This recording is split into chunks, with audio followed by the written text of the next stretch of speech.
네, 오늘 이렇게 비가 또 많이 오는데 또 이렇게 참 예배 가운데 오셨습니다. 비가 오면은 우리 초막절 때 비가 처음 오거든요. 네, 그래서 우기에 처음 접어드는 이때 또 비가 이렇게 왔습니다. 네, 오늘 우리 옆에 계신 분들하고 이렇게 한번 인사하고 또 말씀을 듣도록 하겠습니다. 우리 성령의 담비에 흠뻑 젖어서 돌아갑시다. 이렇게 한번 인사하시겠습니다. 성령의 담비에 네.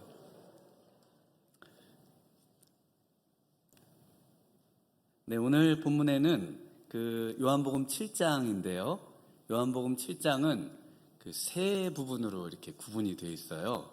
그래서 1절부터 보시면은 13절까지는 그 초막절에 그 가까운 시간부터 초막절 중간까지입니다. 그 다음에 14절부터 오늘 읽으신 본문 37절 앞까지는 초막절 중간이 되겠습니다. 그리고 37절 오늘 본문에서부터 이제 52절 끝절까지 초막절 그 끝날부터 그 이후에 이 내용을 이렇게 담고 있습니다. 그러니까 초막절과 함께 요한복음 7장이 그리고 그 이유가 기록되고 있다 이렇게 보실 수가 있겠습니다. 그래서 초막절이 가까워 옵니다. 그래서 이 초막절이 가까워 오는 그 요한복음 7장의 앞부분의 내용은 이 초막절이 있는 그 달에 뭐가 있는가 하면요. 우리 사진을 잠깐 보여주시면 초막절에 맨 처음에 지금 그 쇼파르라고 나팔을 불죠. 나팔절이 어느 절기일까요? 네, 신년입니다. 신년. 그래서 초막절에 가까운 그때 1일에 신년이 있습니다. 그래서 신년이 있고 그리고 나서 이제 그 10일 뒤에 그 다음 장에 보시면은 이제 대속제일이 있습니다. 그래서 원래 저 제사를 못 드리지 않습니까? 성전이 지금은 없어져서 닭을 이렇게 저 목을 따가지고 피를 흘린 다음에 저렇게 이제 그 속죄하는 그 저런 행사를 또 근처에서 이제 합니다.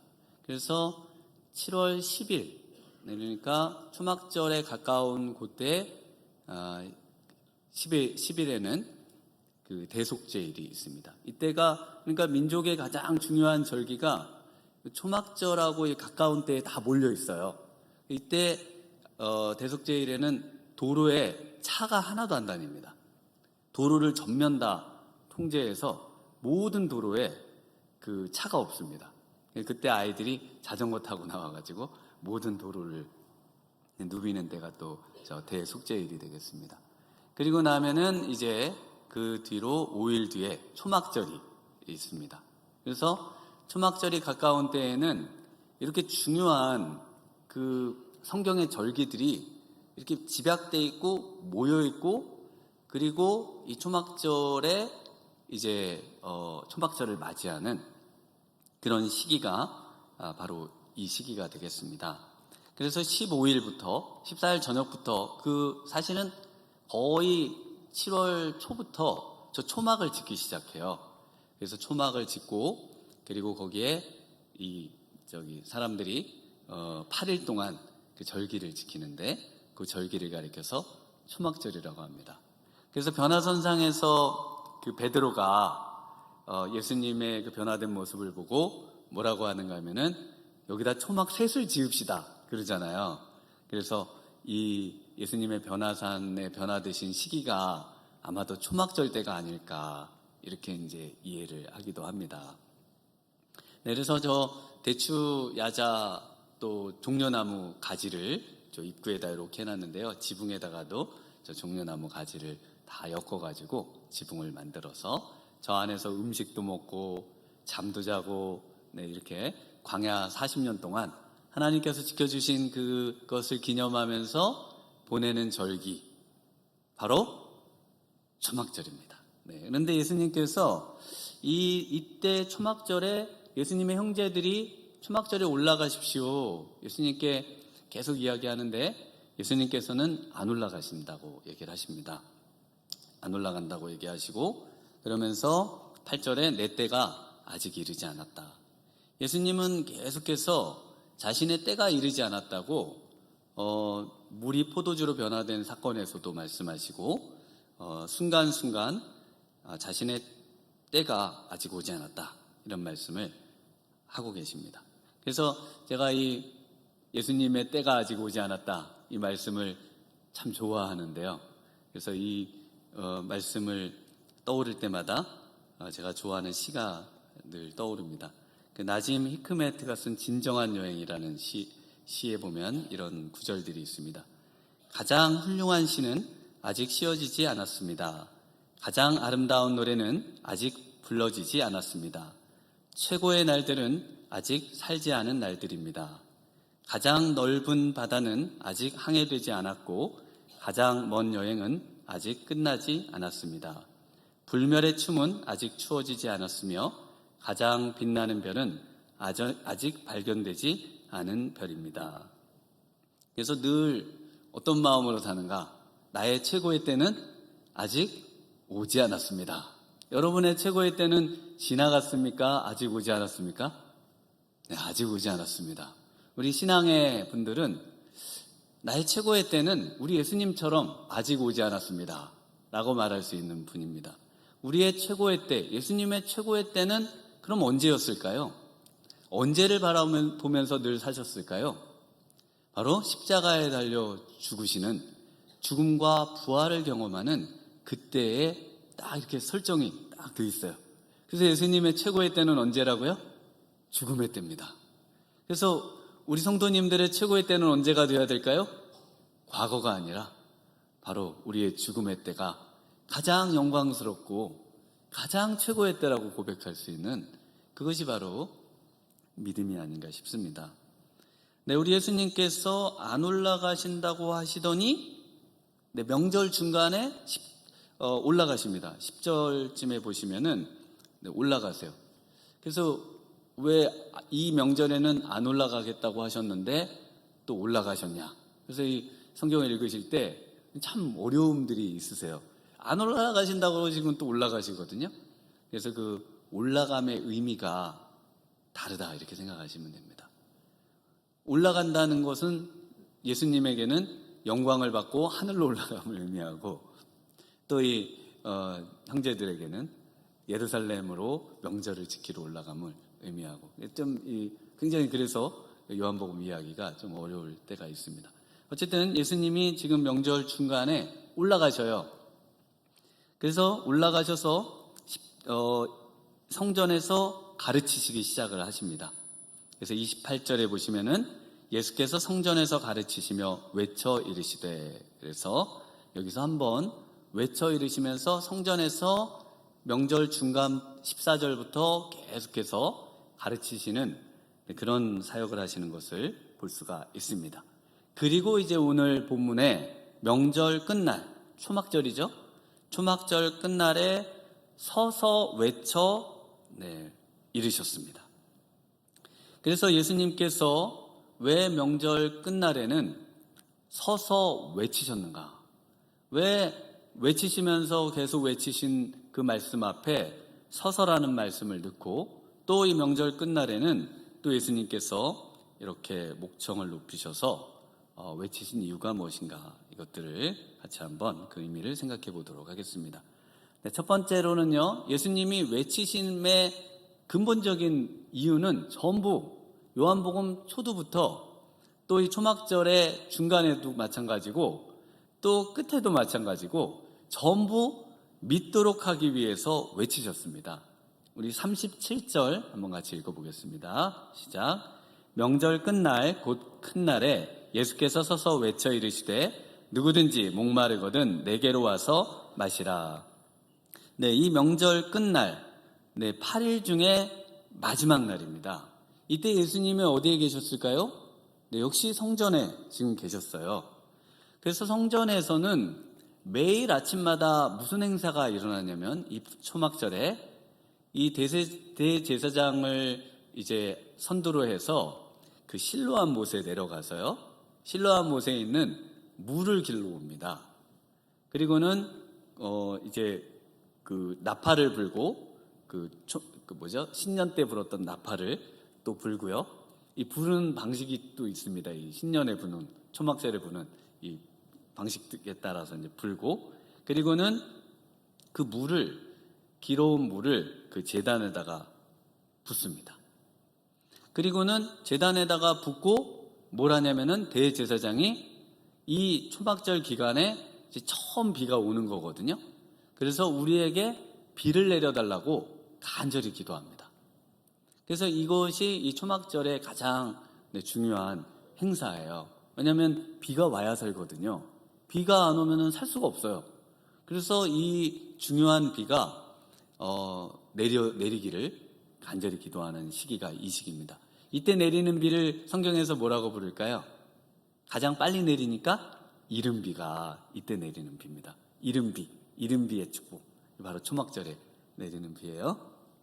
지금은 이제 성전이 없고 대제사장도 없잖아요. 그런데도 통곡의 벽에 그 유대인 랍비들이, 그 신령한 랍비들이 이 시기에 이제 와가지고 이렇게 기도를 합니다. 막 기도를. 그래서 비가 내리겠죠. 그러면 이제 신문에 광고를 냅니다. 내가 기도해서 나의 이 기도를 들으시고 이 비를 내려주셨다. 그래가지고 이 광고를, 무슨 랍비가 기도했는데 비가 왔다. 이렇게 이제 각각 자기들의 존경하는 랍비들이 기도했을 때 비가 왔다. 이렇게 이제 막 광고를 막 하죠. 네.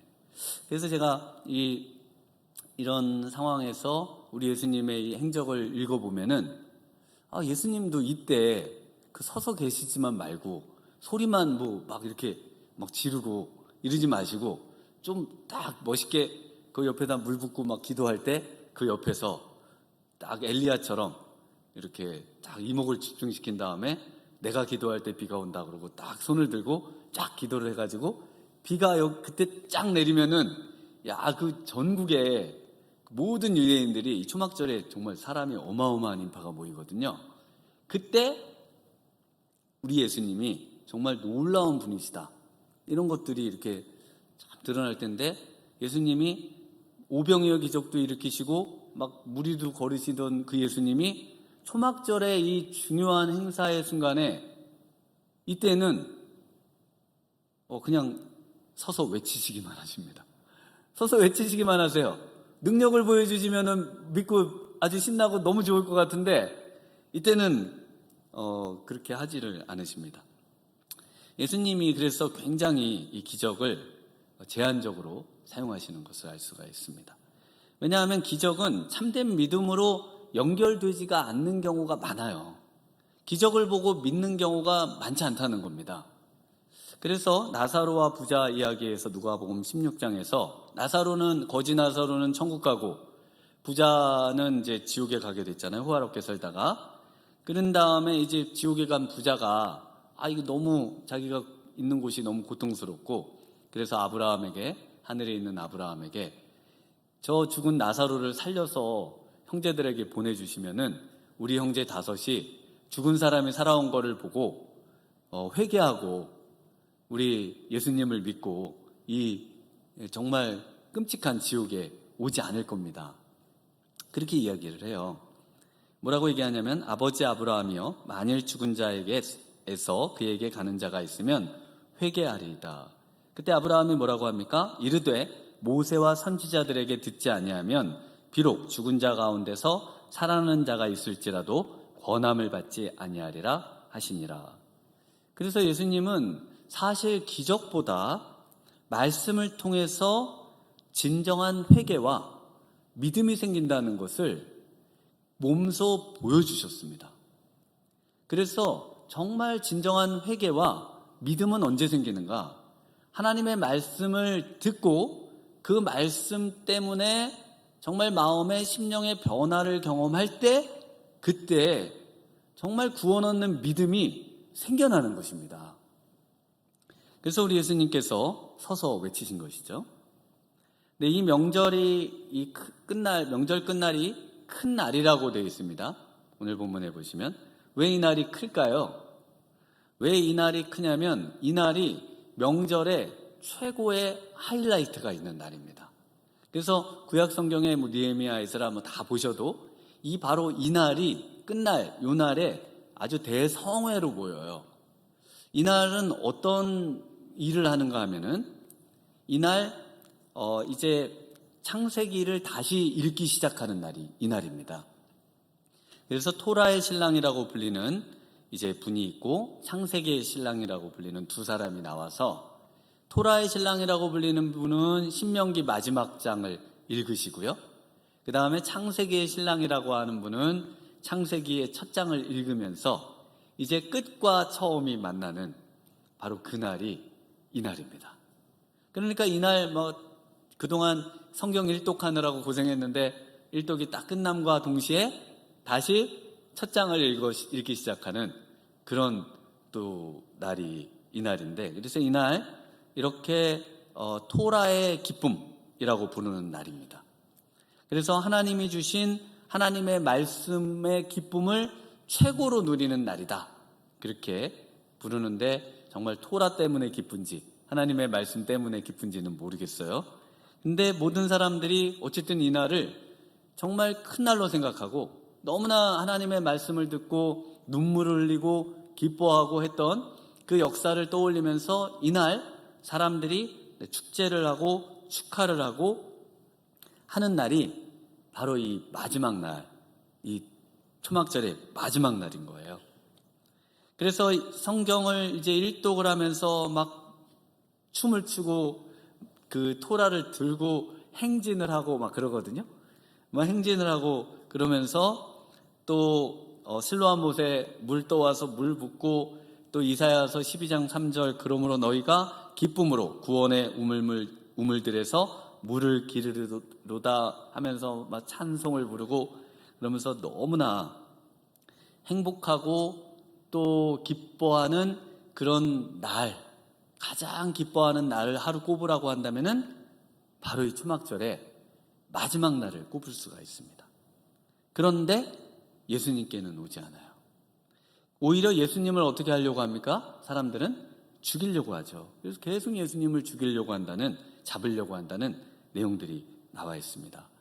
예수님은 이렇게 말씀하셨습니다. 요한복음 5장 39절에 너희가 성경에서 영생을 얻는 줄 생각하고 성경을 연구하거니와 이 성경이 곧 내게 대하여 증언하는 것이니라. 그러나 너희가 영생을 얻기 위하여 내게 오기를 원하지 아니하는도다. 그래서 예수님을 믿는다는 것은 예수님에게 오는 거예요. 예수님에게 오는 겁니다. 그러니까 예수님을 믿는다는 것은 무슨 개념을 이해하고 예수님의 어떤 그 내용을 알고 이것보다 더 중요한 거는 예수님에게 오는 겁니다. 그러니까 저를 믿는다 그러면은 저에게 오는 거죠. 그럼 저에게 오면 저하고 만나고 저하고 이름도 나누고 그러면서 서로 알게 되죠. 이게 예수님을 믿는 거예요. 예수님을 믿는다고 하는 거는 예수님께 나아오는 겁니다. 예수님을 알게 되고 예수님과 서로 이제 인격적인 교제를 나눌 수 있는 그런 관계가 된다는 거예요. 그런데 오늘 본문에 보면요, 외치다라는 말 앞에 한 단어가 더 있어요. 뭐가 있죠? 서서가 있어요. 서서. 이게 중요한 단어거든요. 이게 왜 중요하냐면은 이게 이제 그 과거 완료라는 형태로 되어 있어요, 이 단어가. 그래서 이거는 예수님이 옛날부터 계속 그 자리에 서 계셨습니다. 계속 서 계셨어요. 그러다가 예수님이 외치신 거거든요. 그러니까 성전에 예수님이 그 자리에 언제부터 서 계셨는지는 모르겠습니다. 그런데 외치시기 전 어떤 시점부터 계속해서 거기에 서서 계셨어요. 그런데 사람들은 물 붓고 기도하고 말씀 읽고 축제하고 축하하고 막 춤추고 그러면서 하는데 누구도 예수님께 와요, 안 와요? 안 와요. 예수님께 안 와요. 그 성경에서 말하고 있는 모든 내용들이 전부 예수님을 가리키고 초막절의 이 놀라운 일들이 전부 다 예수님을 가리키거든요. 그런데 예수님께는 오지를 않습니다. 예수님께 오질 않아요. 아무리 서 있어도 안 옵니다. 정말 성경을 이해하고 초막절을 이해한다면은 우리가 읽고 또 우리가 지키던 이 명절의 절기에 해당되는 분이 여기에 있다. 우리가 이분에게 가야 한다. 라고 하고 이분에게 모여야 할 텐데 뭐가 좀 잘못됐지 않습니까?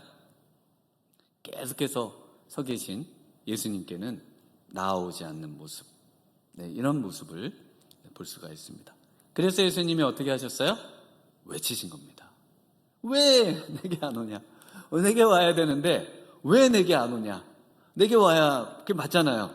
성경이 전부 예수님을, 누구 하나라도 예수님을 이 성경을 읽으면서 알아보고 누구 하나라도 명절을 지키면서 예수님을 알아봤다면은 나에게 와야 할 텐데 도대체 나에게 오는 사람이 한 명도 없구나. 이해가 되질 않으시는 겁니다. 그래서 예수님이 외치셨죠. 예수님께 왜 안 오는 걸까요? 왜냐하면 예수님이 없어도 다 잘 되거든요. 예수님이 더 이상 필요치가 않습니다. 그러니까 안 오는 겁니다. 교회에 안 오는 이유는 뭘까요? 교회에 안 나와도 교회에 안 나와도 필요가 다 충족이 되는 시대를 살고 있거든요. 그렇죠? 그러니까 교회라는 것이 과거처럼 필요하지가 않습니다. 더 좋은 게 더 많고, 옛날엔 초코파이가 교회에서 가야 많이 주는데 지금은 줘도 안 먹는 이런 시대가 되고, 또 나가면 얼마든지 사 먹을 수 있잖아요. 근데 잘 안 하거든요. 아이들이 공부를 잘 안 하는 이유도 그 필요성을 잘 못 느끼니까 그것에 그렇게 목매지 않는 그런 시대죠. 그래서 이 누구든지 목마르거든 37절에 예수님이 그 단서를 분명히 달아 놓으십니다. 예수님께 다 와야 되는데 아무도 오지 않으니까 답답한 예수님이 소리를 치시면서 거기서 그 오랫동안 서 계시던 예수님이 모든 사람들에게 이목을 집중시키시면서 다 내게로 와야 되는데 누가 오냐? 바로 목마른 사람이 온다는 겁니다. 누구든지 목마른 사람은 와야 한다는 겁니다. 그래야 예수님의 필요를 알고 온다는 것이죠. 예수님이 필요하다는 것을 깨우쳐 주기 위해서 지금 소리를 지르시고 계신 겁니다. 그런데 세상 사람들은 몰라도요, 유대인들은 예수님이 필요하다는 걸 모를 수가 없습니다. 왜냐하면 유대인들은 계속해서 메시아를 기다리고 있었거든요. 하나님을 정말 자신이 신이심을, 하나님이고 세상을 만든 분임을 유일하게 알려준 민족이 바로 이 이스라엘 유대 민족이에요. 유대 민족 외에 이렇게 완벽하게 하나님이 자신을 드러내서 알려주신 민족이 없어요. 그러니까 엄청난 축복을 받은 민족이죠.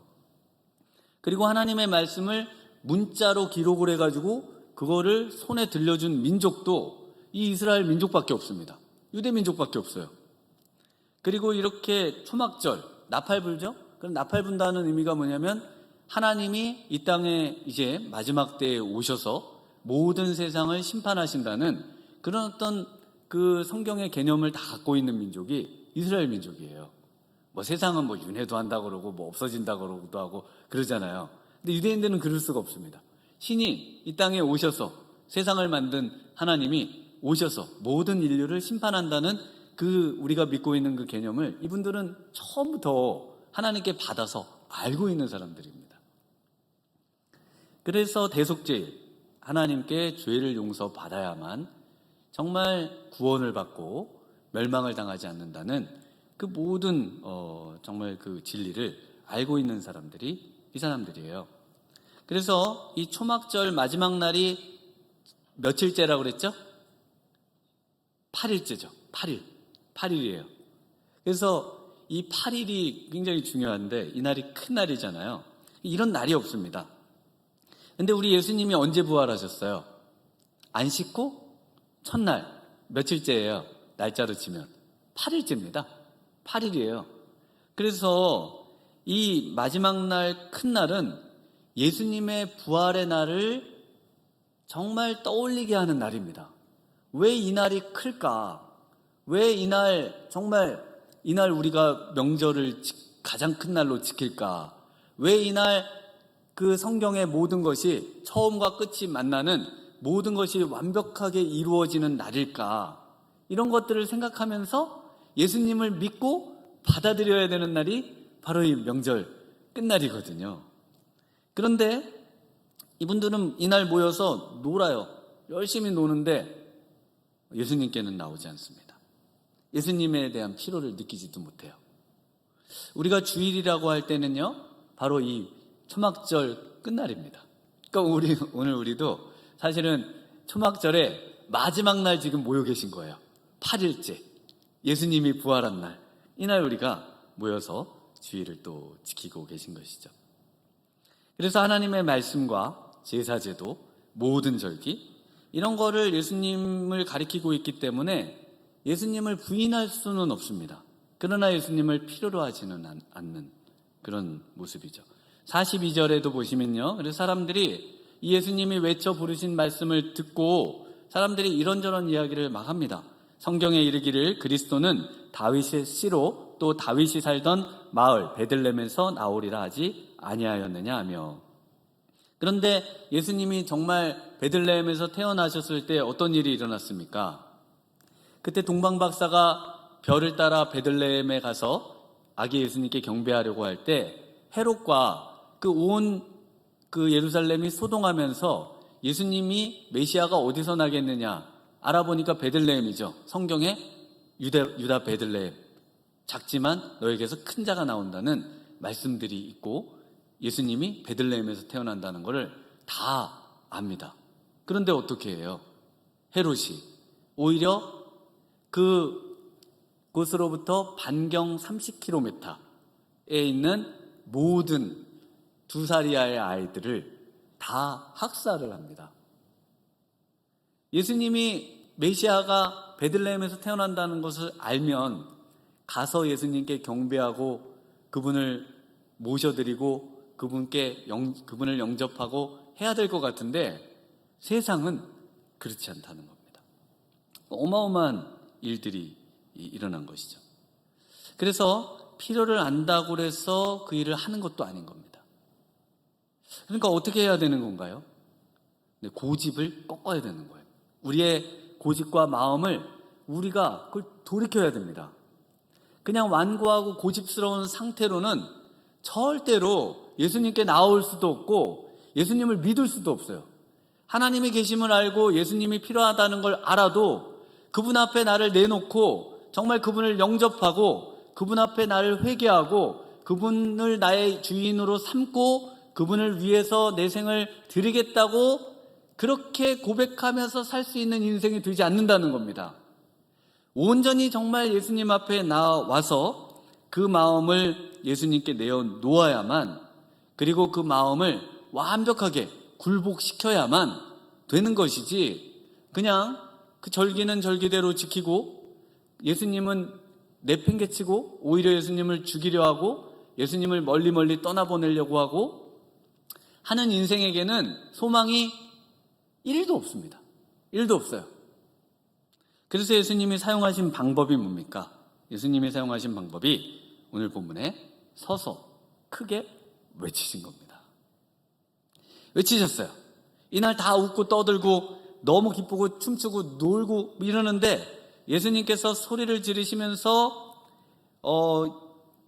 그러면서 외치셨는데, 이 표현은 예수님이 또 언제 이 표현을 쓰냐면 예수님이 운명하실 때 마태복음 27장 50절에 예수께서 다시 크게 소리 지르고 영원히 떠나시니라.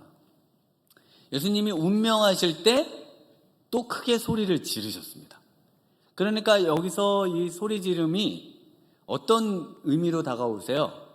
사람들이 다 정말 너무 행복해 하는데 거기서 마치 장례식장에 정말 죽음 앞에 떠내려가는 그 울음의 소리, 그 고통의 소리, 그 소리를 예수님이 지금 이 명절 끝날 가장 행복해하고 축하해야 할 이날에 예수님이 소리를 지르신 겁니다. 왜 그러셨을까요? 왜냐하면 늘 해오던 것에 예수님이 강한 인상을 거기다가 남기시는 겁니다. 그리고 사람들로 하여금 그때 그분이 왜 그렇게 죽음의 고통 가운데 지르는 그 소리를 그 기쁜 날 질렀을까? 라는 그 생각과 마음에 뭔가 큰 충격이 있겠죠. 두 가지로 나뉘지 않겠습니까? 하나는 미친 사람인가 보다, 이러겠죠. 그래서 오늘 본문에도 성경에 보시면 예수님은 미쳤나 보다, 귀신 들렸나? 뭐 이런 생각들을 많이 하거든요, 사람들이. 그 다음에 또 하나는 어떻게 생각할까요? 또 하나는 그분이 정상적이고 정말 좋은 분이고 정말 뛰어난 분인데 왜 그러셨을까? 이것이 사람들을 사로잡는다는 겁니다. 그래서 예수님의 이 외치심 앞에 사람들이 예수님을 많이 믿는 일들이 있습니다. 물론 반대로 예수님을 떠나고 또 예수님을 미친 사람 취급하고 오히려 선동가로 생각해서 자기들의 이권을 빼앗는다고 해서 죽이려고도 하지만, 그러나 또 많은 사람들은 그때 받은 충격에 예수님이 정말 하나님의 아들이심을 성경을 들여다보면서 깨닫는 그런 효과를 가져오는 겁니다. 그래서 그런 인상에 결국은 이 영혼들이 사로잡히도록 만드는 겁니다. 사로잡혀요. 어디에 사로잡힙니까? 우리 예수님에게 사로잡힙니다. 예수님이 그렇게 강렬한 인상으로 소리를 지르신 이유가 뭔가? 그것에 예수님의 그 강한 인상에 정말 사로잡혀요. 그리고 그분의 하신 말씀에 사로잡혀요. 그래서 그 말씀이 인생의 그 중심이 되는 말씀으로 딱 가슴에 박힙니다.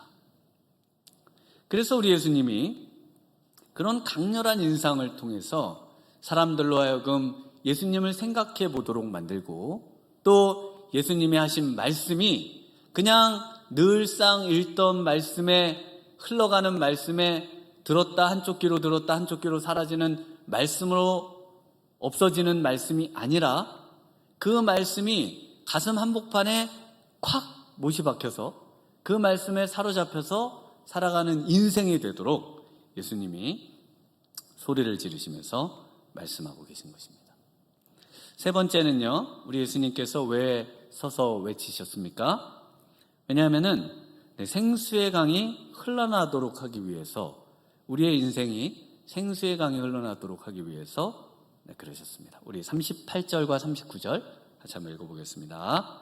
나를 믿는 자는 성경의 이름과 같이 그 배에서 생수의 강이 흘러나오리라 하시니, 이는 그를 믿는 자들이 받을 성령을 가리켜 말씀하신 것이라. 예수께서 아직 영광을 받지 않으셨으므로 성령이 아직 그들에게 계시지 아니하시더라. 네, 그래서 그 나를 믿는 자는 누구에게 오는 자? 예수님에게 오는 자예요. 예수님을 믿으시면 예수님께 꼭 오셔야 되는 겁니다. 그래서 예수님에게 오는 자는 성경의 이름과 같이 그 배에서 생수의 강이 흘러나오리라. 네, 그 성경의 이름같이, 성경 어디에 나올까요? 네, 성경에 그 생수의 강이 흘러나오는 곳이 뭐 여러 군데 있지만 에스겔서 47장에 보면은 나옵니다. 그래서 그 배에서 생수의 강이 나오잖아요. 그래서 그럼 우리의 배에서, 이 배에서 생수의 강이 여기서 이렇게 흘러나오나? 이렇게 생각하실 수도 있죠. 그래서 이 깊은 곳에서 흘러나오는데, 거기서 이 배라고 할 때 이 깊은 곳이라고 하는 이 말이 뭐냐? 그래서 성경을 성경으로 이해를 하셔야 되니까, 성경에 에스겔서 47장에 보면 물이 어디서 나올까요? 성전의 문지방에서 나옵니다. 문지방에서. 그러니까 물은 우리의 배에서 이렇게 우리의 배에서, 우리의 속에서 이렇게 흘러나오나 보다. 그게 아니고요. 성경에서 물은 어디서 나오냐면은 성전의 문지방에서 나와요. 성전의 문지방에서. 그럼 성전의 문지방에서 나온다는 게 뭔가? 그 요한이 쓴 다른 또 서신이 있죠. 요한계시록. 거기에 요한계시록 22장에 보면은 하나님과 및 어린 양의 보호자로부터 물이 나옵니다. 그러니까 하나님의 하늘 보호자로부터 그 물이 나와서 모든 것을 살린다는 개념이 에스겔서에 있고, 예수님이 오늘도 그 말씀을 다 같은 말씀이에요. 이렇게 다른 게 아니에요. 어려운 것도 아니에요. 같은 말씀을 지금 하고 계신 거거든요. 그래서 이 강물이 뭘 말한다고요? 이 강이? 오늘 본문에 있잖아요. 성령, 네, 성령님이십니다. 그래서 믿는 생수의 강이 흘러나오리라 이렇게 되어 있고 39절에 그를 믿는 자들이 받을 성령을 가리켜 말씀하신 것이다. 그러니까 생수의 강이 성령을 가리키는 겁니다. 성령을. 근데 그 성령이 보좌로부터 흘러나오는 겁니다. 그리고 그 보좌로부터 누가 주시는가? 예수님이 주신다는 것을 말씀하고 계시죠. 그래서 이 성령은요, 네, 산 영이고 또 살려주는 영이 되는 겁니다. 그래서 믿음의 사람은 성령을 받는 사람이에요. 믿음의 사람은 성령을 구하면은 성령을 받을 수 있어요, 없어요? 받을 수 있는 사람이 믿음의 사람입니다. 그래서 우리는 성령을 받아서 그 성령을 통해서 이제 더 이상 목마르지도 않고 그리고 모든 것을 살려내는, 그래서 이 에스겔서 47장에 그 강물이 가는 곳마다 다 살아나요. 그 강물이 가는 곳마다 모든 것이 살아나요. 뭐까지 살아나냐면은 그 사해바다, 그 소금 그 염분이 35% 이렇게 되는, 그래서 완전 소금, 그래서 물고기가 전혀 살지 않는 그곳에 이 강물이, 성령의 강물이 닿자 그 아무것도 살지 못하던 그곳이 어떻게 돼요? 모든 물고기가 살아나고, 그리고 거기에 어부가 생기고, 그 옆으로 다 죽은 땅같이 그냥 소금하고 또 뭐 진흙만 있는 그곳이 완전히 꽃동산이 되잖아요. 12과실이 맺히고 엄청난 일들이 일어나거든요. 그것이 바로 성령을 받은 사람들이 가는 곳마다 일어나는 일입니다. 그래서 예수님이 사실은 아직 십자가에 달려 돌아가시지 않았고 부활하시지 않았고, 그리고 오순절 성령강림이 임하시지도 않았습니다. 그래서 성령이 지금 예수님의 이 사역으로 완벽하게 우리에게 부음받아요. 이 놀라운 역사가 일어나기 전이에요. 그렇죠? 전이라고 되어 있어서 뭐 이렇게 가로를 쳐놨잖아요. 원래 가로가 없는데 좀 여기에 이게 좀, 그러니까 가로를 이렇게 누가 쳐놓으셨는지 하여튼 막 쳐놓으셨어요. 이거 원래 없는 거예요. 그래서 이 가로를 쳐놓으셨는데, 예수님이 왜 그러셨습니까? 왜 이렇게 아직 성령 아직 좀 더 있다가 얘기하셔야 되는데 막 성령을 막 얘기하세요. 왜냐? 너무 빨리 주고 싶으니까. 너무 귀한 거니까. 이거보다 더 귀한, 인생에게서 가장 귀한 선물, 인생에게서 이 선물을 주시려고 예수님은 오신 거예요. 예수님이 이 땅에 오셔서 십자가에 달려 죽으시고 부활하셔서 궁극적으로 성령이 우리 안에 차고 넘쳐서 성령으로 충만한 인생이 돼서 모든 죽은 것이 살아나고요, 모든 우리가 가는 곳마다 정말 죽은 것들이 살려내는 그런 놀라운 그런 생명의 역사가 우리의 삶 가운데 일어나도록 하기 위해서 예수님은 아직 성령이 오시지도 않았는데 성령을 빨리 받아야 된다. 너희는 성령으로 충만해서 인생이 정말 내게로 와서 이 성령의 강에 이 충만한 역사를 경험해야 된다고 말씀하고 계신 겁니다. 너무 중요하니까요. 너무 좋으니까요. 왜냐하면 우리를 너무 사랑하셔서 이 가장 좋은 것을 주고 싶어 하고 계십니다. 그래서 우리는 우리의 힘으로 막 발전기를 돌려가지고 물을 막 내 안에서 끌어올려가지고, 기독교 신앙은 무슨 명상을 해가지고 여기 안에서 뭐를 끄집어내는 게 아니에요. 전부 우리 예수님에게서 받는 겁니다. 하나님의 보좌로부터 그 넘쳐나는 생명의 성령의 그 생명의 강을, 생수의 강을 받는 거예요. 그래서 우리는 늘 달라 그래야 되는 겁니다. 항상 우리에게 허락하여 주옵소서.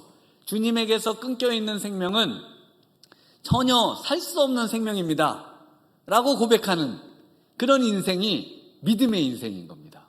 내 힘으로는 전혀 이제는 아무것도 없습니다, 저는.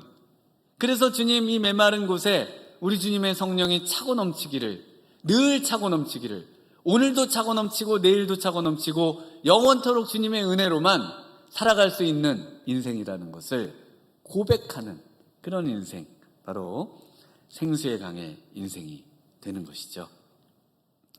네, 그래서 중요한 두 구절만 소개를 해드려 보겠습니다.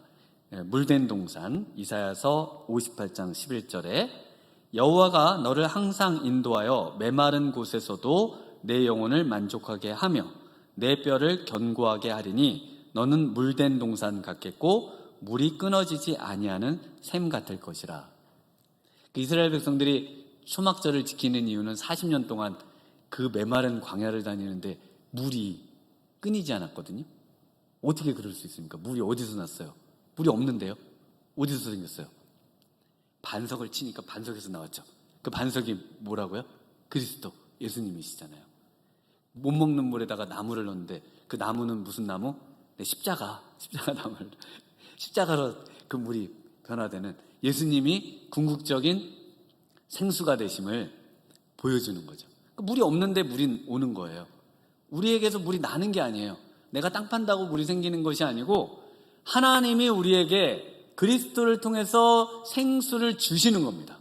그것이 40년 동안 경험한 것을 초막 짓고 그걸 잘 생각해 보면은 예수님을 안 믿을 수 있습니까? 예수님을 믿을 수밖에 없겠죠. 우리에게서 온 것이 아니라 누군가 오셔서 우리에게 주셔야 되는데 언제 오실 겁니까? 그렇게 기다리고 있는데 예수님이 오셨으면은 예수님을 한눈에 알아보고 이야, 예수님이 오셨구나. 예수님, 저에게 바로 이 생수를 주십시오. 영원히 목마르지 않는 영원한 생수, 성령의 생수를 우리에게 주십시오 라고 하면서 예수님을 영접해야 하는 것이죠. 이 물된 동산도요 마찬가지입니다. 전부 메마른 곳에서도 너를 인도해서 목마르지 않게 하셨죠. 그리고 물된 동산같이 되게 해주시겠다고 하셨어요. 그래서 샘같이 되겠다는 건데, 샘이 되는 게 아니고 물을 어떻게 했어요? 동산에다가 됐죠. 논에다가 물 내잖아요. 그래야 논에 물이 들어가서 물이 있는 거지, 거기서 물이 생긴 게 아니라 물을 대야 되죠. 그래서 물을 대는 거예요. 물을 대야 물이 차는 거라고요. 여러분의 인생에서 그냥 내 안에 명상해서 성령이 뭐 이렇게 생기는 게 아니라 우리가 성령을 정말 받는 겁니다. 하나님께 받는 거예요. 받아야 사는 거지. 우리가 어떻게 우리가 뭐가 선한 게 있다고 우리 안에서 뭐가 나와요? 안 나온다니까요. 나온다고 생각하지 마시고 정말 우리는 아무 어떤 것도 받을 근거가 없는데 예수 그리스도의 그 놀라운 은혜로 우리는 정말 하나님의 그 놀라운 은혜를 받을 수 있습니다. 그 은혜를 주십시오 라고 고백하는 겁니다. 또 한 구절은 시냇가에 심은 나무, 잘 아시는 구절이라 구절을 가져와 봤는데요. 시편 1편 3편이죠. 그는 시냇가에 심은 나무가 철을 따라 열매를 맺으며 그 잎사귀가 마르지 아니함 같으니 그가 하는 모든 일이 다 형통하리로다. 그 시냇가에 심은 나무 너무나 잘 아시죠? 그 시냇가에 심은 나무 하면은 야, 그 시내가 쫙 흐르는데 거기에 원래부터 심겨져 있는 나무, 야, 그 나무는 얼마나 복을 받았으면은 그렇게 좋은 시냇가 옆에 딱 자리를 잡고 야, 복 받은 나무다. 이런 생각 많이 하시잖아요. 근데 이 시냇가는요, 이 자연 시내가 아닙니다. 인공 시내예요.